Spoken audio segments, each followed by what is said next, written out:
Pois é, livre-arbítrio. Free will. Assunto muito importante, muito crítico. Várias áreas para vários tipos de pessoas, né? Ainda mais nos dias atuais. Mas há um certo mal-entendido envolvendo o livre-arbítrio. Tenho assistido alguns vídeos, tenho tentado escutar algumas opiniões, né, principalmente de neurocientistas, e um pouco complicada a coisa, um pouco complicado o caminho que se escolhe seguir. Mesmo na área holística, livre-arbítrio é um ponto assim, de toque que causa comoção.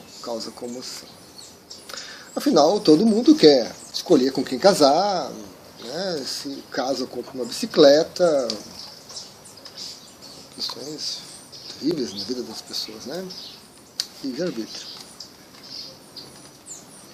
Alguns dizem que não existe livre-arbítrio. Outros dizem que sim. E aí cada um embasa as suas opções, as suas opiniões aí de várias formas. Pode pesquisar bastante, tem bastante vídeo sobre isso. Eu penso que o livre-arbítrio, ele é relativo, né? Ele é parcial.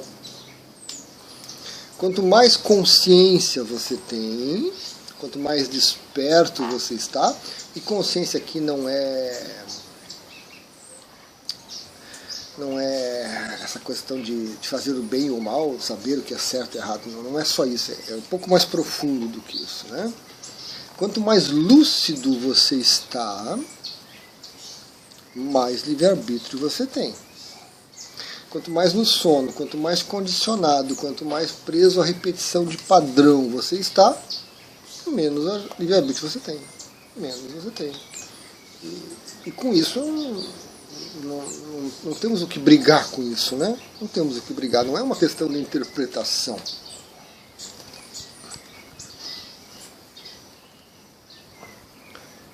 Mesmo a lucidez, que é uma coisa assim tão básica, a gente sabe que nós não estamos lúcidos o tempo todo. Muitas e muitas vezes estamos no automático. Para estar lúcido você precisa de energia. E não é uma energia básica de só se alimentar e dormir. É uma energia vital de uma qualidade um pouco diferente. A maioria das pessoas tem um percentual de livre-arbítrio que é mínimo. 5%, quiçá 10%. Até o 100%, um livre-arbítrio perfeito, total, pouquíssimos seres teriam isso, né? Pouquíssimos seres.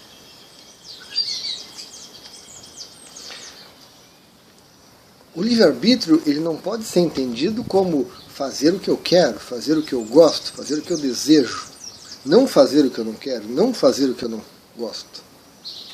O livre-arbítrio não é apenas isso, essa expressão de gostar e não gostar, querer e não querer, concordar e não concordar.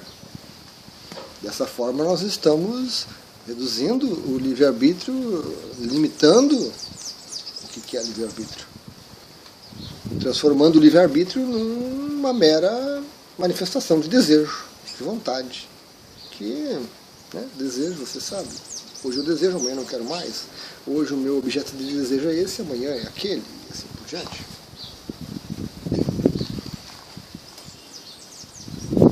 Então, todos nós temos um pouco de livre-arbítrio. Em algumas situações, em situações extremas, em situações de crise, às vezes nós conseguimos exercitá-lo. Nós conseguimos fazer escolhas que são extremamente sensatas, extremamente éticas, extremamente benéficas, não só para nós, mas para todos. Mas são momentos raros, né? São momentos raros.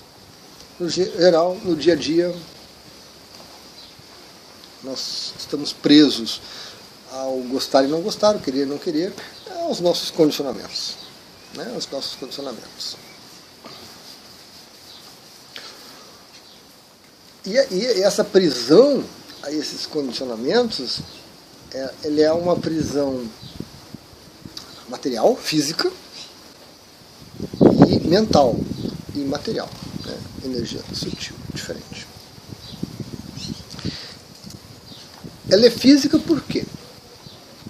Porque a mente e o cérebro estão num relacionamento extremamente íntimo, extremamente difícil de se romper enquanto esse corpo está funcionando. E nós temos troca de informações, né? Nós temos aí influências mútuas. Alterações no cérebro produzem alterações na mente, na consciência. Alterações na consciência, na mente, produzem alterações no cérebro. Legal.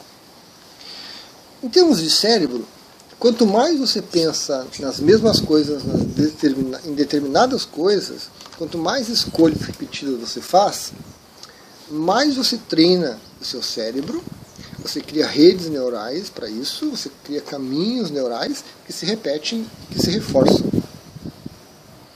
E aí você vai ficando preso, você vai ficando aprisionado dentro dessas escolhas, a ponto de você não pensar mais. Você simplesmente reage. Situações surgem, você reage. Você nem se dá conta que está reagindo assim, nem se dá conta que está reagindo, e nem sabe por quê toma essas decisões. Né? Tal é o nível de sono que a maioria das pessoas está. E o nosso cérebro, a nossa mente, tem um comportamento, ambos, que é muito peculiar. Eles sempre procuram o melhor caminho, eles sempre procuram um atalho, eles sempre procuram a maneira mais prática de fazer, a maneira mais econômica, energeticamente, de fazer as coisas. Então, você faz uma determinada coisa, faz de novo ela, o cérebro entende, a mente entende também que aquele é o melhor caminho e segue fazendo aquilo para infinito e além. Né? Você não questiona mais. Mesmo que surjam outras alternativas, inclusive a gente acaba resistindo a essas novas alternativas, mesmo que elas sejam mais econômicas energeticamente. No passado isso foi importante. Você viu um barulho, viu um vulto, sebo nas canelas, corremos porque se for um predador ou se for um amigo, não sei. É melhor estar correndo e depois olhar para trás do que ser morto. Hoje em dia a coisa está um pouco diferente. Mas esse comportamento ainda permanece. Então, tanto a mente quanto o cérebro buscam poupar energias e trilhar caminhos já conhecidos. Dá trabalho pensar, dá trabalho escolher, ponderar, e o cérebro não gosta muito disso, a mente não gosta muito disso.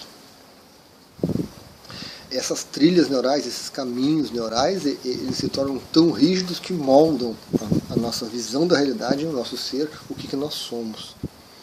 E isso vai se impregnando de tal forma na mente que o corpo fenece, a consciência continua existindo e a mente continua reproduzindo os mesmos comportamentos, mesmo quando já não tem mais o cérebro físico para dar esse suporte ou para dar esse impulso nessa direção.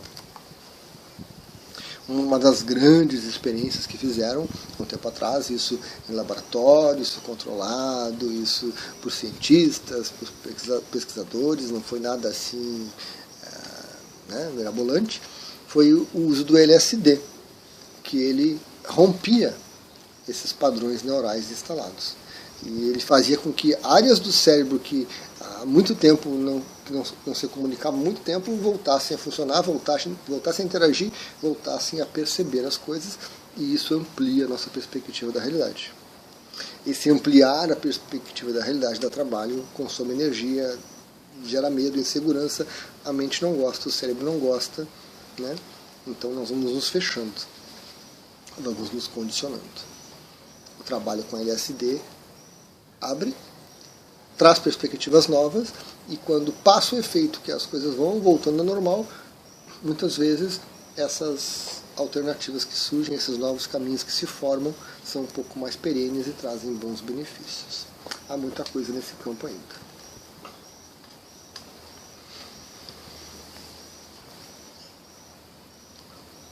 Mas é importante que a gente pondere sobre o livre-arbítrio, né? É importante. Tem uma outra linha de pensamento dentro dessa questão de neurociência e de condicionamento que diz que nós temos em torno de 0,5 ou 0,65 milissegundos entre uma pergunta e a resposta estar pronta no seu cérebro e você nem sabe que a resposta está pronta e você reage. Né? é o que reforça essa ideia de condicionamento mesmo. Então, questionam você sobre alguma coisa, seu cérebro já processa aquilo, já traz a resposta, você tem a resposta pronta e você fala sem... Então, com base nisso, dizem, não há livre-arbítrio. É um argumento tosco, burro, estúpido, né? Porque, não porque o mecanismo funcione assim, o mecanismo funciona assim, mas não que isso determina o livre-arbítrio. À medida que você vai ampliando a sua consciência, ampliando a sua lucidez no dia a dia, despertando, você, ao ser questionado, você consegue perceber o seu cérebro trabalhando na resposta, as opções surgindo na sua mente, e você não verbaliza. Você interrompe o processo. Você intercepta aquela resposta. Então, desde uma questão simples, você quer um suco de uva ou um suco de laranja? Puf, a sua mente já traz para você, seu cérebro já responde àqueles condicionamentos, e você vai dizer laranja. Isso é o habitual. Mas isso não é a única alternativa. Essa não é o único cenário que se apresenta. Eu, por exemplo, se a pessoa me pergunta, eu vou ponderar muito rapidamente as duas, e a decisão, no meu caso, não vai ser automática. Eu vou me observar, porque naquele dia talvez eu não esteja com vontade de tomar o suco de uva, porque vai me causar isso, ou porque o laranja está muito ácido e meu estômago.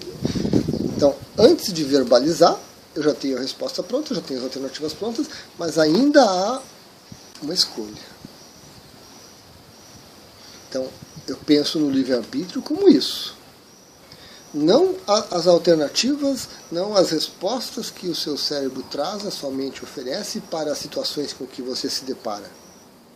Não um exercitar, eu gosto de uva, eu quero suco de uva, eu gosto de laranja, eu quero laranja. Eu não gosto de laranja, eu quero suco de uva, ou não tem outro.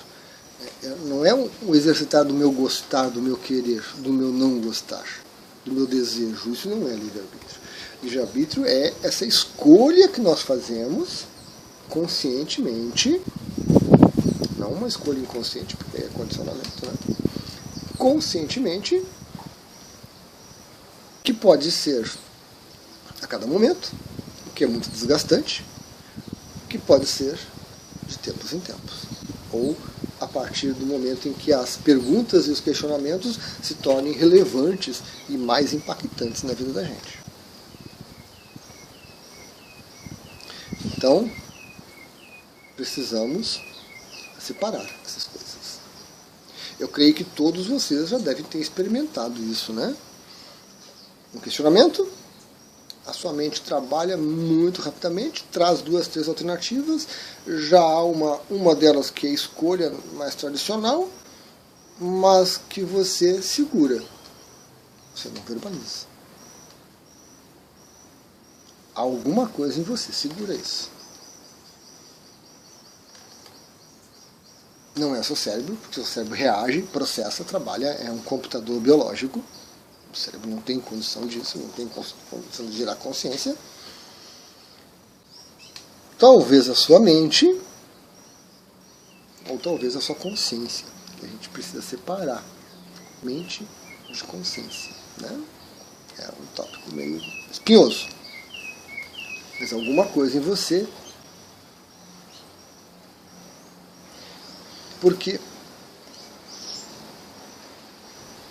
dando trabalho, a maioria das pessoas, a maioria das mentes, dos cérebros, opta por seguir pelo caminho tradicional, se condicionar e responder. A cada momento você ponderar as coisas, realmente é cansativo.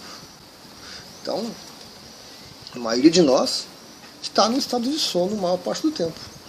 Alguns poucos já estão dominando esse estado intermediário e muito poucos já estão totalmente conscientes, presentes.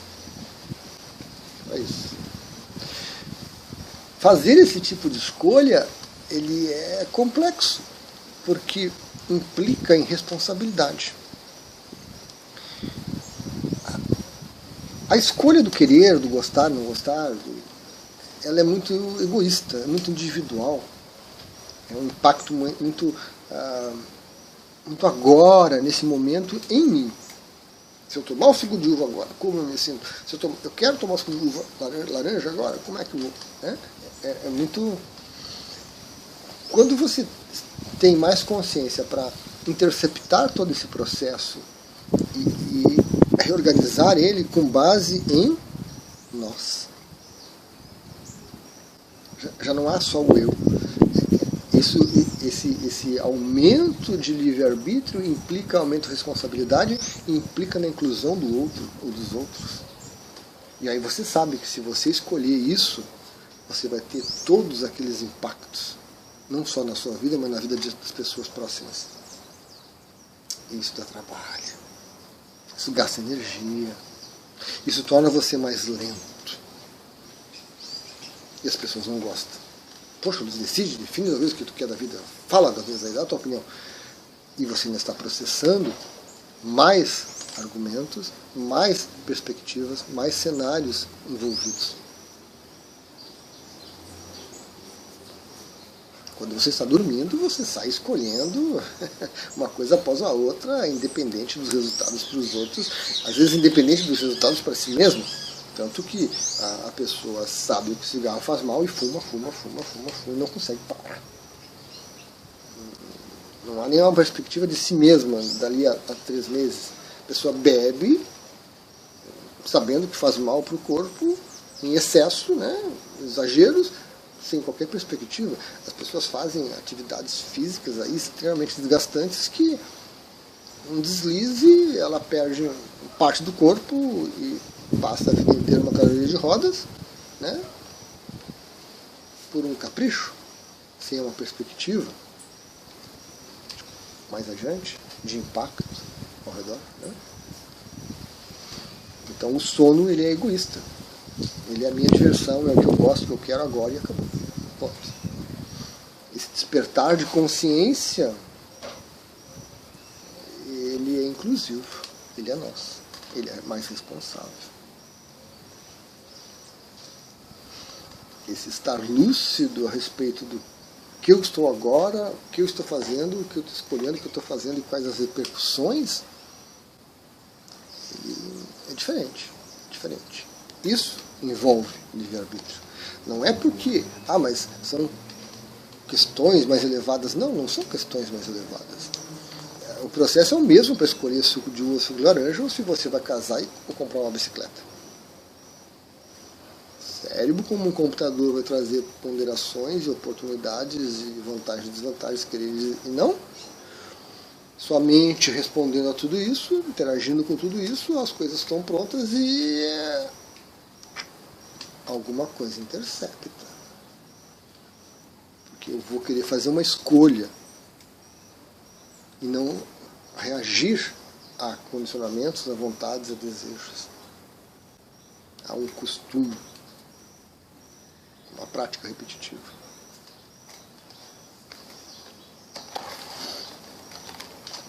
Então, no Ocidente a gente diz que em um determinado momento a expressão máxima do livre-arbítrio, quer dizer, eu digo, era com quem eu vou casar. Porque antigamente o casamento era arranjado. Raríssimos casamentos, é porque as pessoas se apaixonavam, namoravam e casavam e seguiam felizes. E essa expressão de livre-arbítrio, né, entre aspas, né,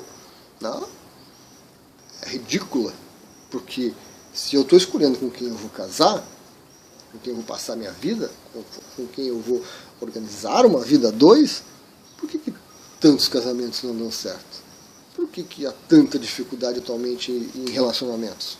Se eu posso exercitar o meu livre-arbítrio e escolher com quem?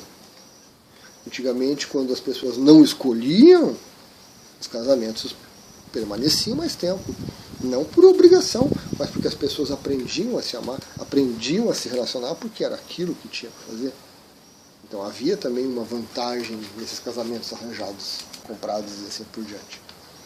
Hoje em dia, por exercício de um suposto livre-arbítrio, que não é livre-arbítrio, é um exercício do meu desejo. Eu desejo aquela mulher, então eu quero casar com ela, ou eu quero tê-la, eu desejo aquele homem, então eu quero casar aqui com ele, ou tê-lo. Desejo. Não é livre-arbítrio. É escolha, mas não é livre-arbítrio. Porque eu estou querendo aquilo com base em instinto, em feromônio, em atração visual, né? Tanto que as pessoas se decepcionam quando o outro abre a boca, quando o outro fala problema. Um canto todo, aí, meu bem, tem um problema. Aquele bate no ouvido e só entra pro brejo.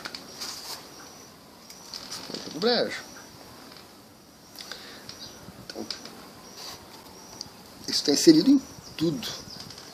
Né? Mas é muito difícil de se manter. Dá trabalho, gasta energia. Energia que nós não temos, porque nós gastamos a nossa energia vital, nossa energia psíquica com tantas coisas que realmente não sobra energia para ter um estado de presença, para estar aqui agora, frente às alternativas, e que se faça uma escolha consciente, lúcida, inclusive. Então eu vejo que muita gente trata e lida com livre-arbítrio, está esmiuçando, estudando desejo, vontade que passa, que termina, que acaba. Está estudando condicionamentos, que são realmente muito fortes. Então, tem pessoas que realmente o nível de livre-arbítrio delas é mínimo, porque o condicionamento é tão forte que não tem espaço para a consciência delas. Ou seja, não podemos dissociar, então, essa questão tão holística de estar desperto do livre-arbítrio. Dentro do Reiki, por exemplo, o Sui, nós temos uma situação muito peculiar, que a partir do nível 2 você pode mandar o Reiki à distância, né, para uma pessoa que está em outra cidade, em outro bairro, em outro país, em outro planeta. Ok. Mas muitos praticantes de Reiki têm um dilema terrível dentro de si. Porque como que eu vou mandar Reiki para alguém sem pedir permissão? Como? Alguns até exageram no pedido de permissão. Tem que pedir permissão e tem que ter assinatura em cartório com testemunhas para validar, dizer que a pessoa quer realmente receber o Reiki, né? E, no entanto, Reiki é amor, Reiki é luz, Reiki é divino, Reiki é maravilhoso, Reiki é fantástico, Reiki cura, Reiki resolve, Reiki faz e acontece. Mas para mim oferecer isso para o outro eu tenho que pedir permissão. Eu não posso invadir o livre-arbítrio do outro. É um dilema terrível que afeta, né, o pessoal nessa área holística. Não só reikianos, em outras áreas também. É claro que quando os dois não têm livre-arbítrio, quando os dois não têm lucidez, não estão despertos, tanto faz. Agora, quando uma das pessoas começa a perceber, e isso é interessante, porque em algum momento você começa a perceber essas relações, essas interações, mas você ainda está preso nos condicionamentos anteriores, você está preso no pensar anterior, e aí você continua exigindo que o outro tenha livre-arbítrio, mesmo que você saiba que ele não tem livre-arbítrio. Porque se você, eu vou te mandar o Reiki, tá, você quer?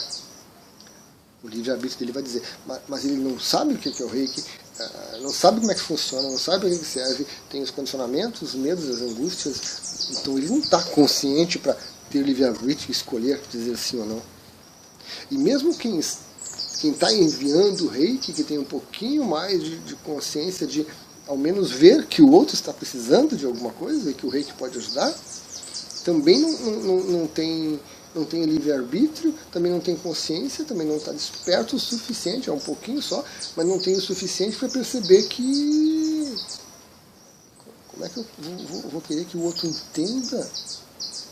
O outro saiba o que é, porque nem eu sei às vezes, né? Então são interações muito complicadas. Isso se resolve quando você entende o que é o Reiki e como o Reiki funciona. E que o Reiki não tem essa interação, essa necessidade da mente dizer sim, assinar um papelzinho, testemunho. Então, a gente tem que tomar cuidado, mesmo dentro de uma área em que se fala em amor, amor, mas amor que não pode invadir o suposto livre-arbítrio do outro, né? Que a maioria não tem. Nem quem está fazendo, nem quem está recebendo, ambos os lados não possuem livre-arbítrio. Eles estão exercitando coisas. E quando a pessoa questionada sobre se quer ou não, ela vai responder com base em condicionamento, em querer, em desejo, em crença religiosa, em crença filosófica e assim por diante. Não se pode exigir, né? Nem de um lado nem de outro. É preciso muito cuidado nesse momento, muito respeito para ambos os lados, porque a gente percebe que ambos não estão despertos o suficiente e que o livre-arbítrio deles é limitado. Mas afirmar que o livre-arbítrio é limitado, é restrito, ou é pequeno, causa desconforto nos outros, né? Nós nos sentimos talvez humilhados às vezes. Poxa, eu não consigo nem fazer uma escolha consciente. Nós nos sentimos ofendidos, porque está dizendo, você tem um nível de livre-arbítrio baixo, então quer dizer que eu não sou grande coisa, porque eu não consigo nem escolher, não sei exercitar livre-arbítrio, não sei nem o que é livre-arbítrio, acho que livre-arbítrio é desejo, então as pessoas se sentem ofendidas. Quando não se sentem cerceadas, porque eu tenho que ter livre-arbítrio, porque o governo, a lei, Deus tem que me dar livre-arbítrio. Alguém tem que me conceder livre-arbítrio. Porque eu mereço, porque eu tenho que ter, porque eu sou um humano. É realmente um assunto que mexe com coisas muito estranhas, né, dentro do ser humano. Eu comigo estou muito tranquilo. Eu posso me perceber em muitos momentos presente, capaz de exercitar um livre-arbítrio, com um livre-arbítrio razoável, talvez aí uns 11, 12%. E por mim está tranquilo. Não vejo necessidade, não vejo como objetivo ter mais livre-arbítrio. Mas eu me observo em termos de energia, de capacidade de estar presente, de capacidade de estar atento, de estar desperto para reagir a essas situações. As situações mais triviais, elas entram no automático. Até um determinado tempo. Porque a tendência é que, à medida que você desperta, à medida que você tem mais livre-arbítrio, mais responsabilidade, é que todas as coisas estão sob influência disso. Mesmo as automáticas. E aí você precisa, às vezes, refinar o seu processo automático. Você precisa refinar seus condicionamentos. Você precisa se desconstruir para poder fazer face a essas coisas. E essa necessidade de ter mais livre-arbítrio, de ter mais energia, de ter mais consciência, de estar mais desperto, basicamente é um delírio da nossa mente. A nossa mente querendo ser mais, querendo se afirmar, querendo minimizar inseguranças e medos, querendo mais garantias das coisas que ela deseja, que ela quer. Mais ou menos isso, pessoal. Assunto bem interessante, né? A gente pode buscar caminhos aí, né? Fique à vontade. Compartilhar, questionar, discordar. Gratidão.